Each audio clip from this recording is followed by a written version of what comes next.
திராவிடம் என்பது பிராமணர்களைத்தான் குறித்தது.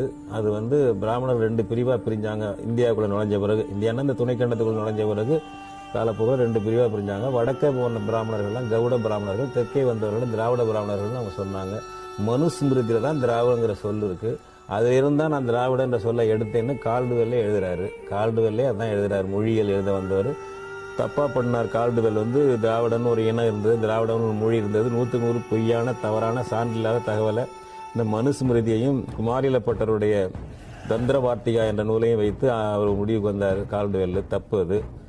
நாயக்க மன்னர்கள் தமிழ்நாட்டை ஆண்ட காலத்தில் இந்த பிராமணர்கள் கோலோச்சினார்கள். அவர்கள் தான் இந்த தென்னாட்டுக்கு வந்த திராவிட பிராமணர்கள் திராவிடர்னு சொல்லி இங்கே உள்ள மற்றவங்களையும் திராவிடர்னு சொல்லி ஒரு சொல்லக்கூடிய பழக்கம் தமிழ் மொழியை திராவிட பாஷைன்னு அந்த பிராமணர்கள் சொன்னாங்க. அந்த மாதிரி அப்புறம் திராவிடர்கள் ஒரு கருத்து வந்தது. அது தவறானது, குறையானது.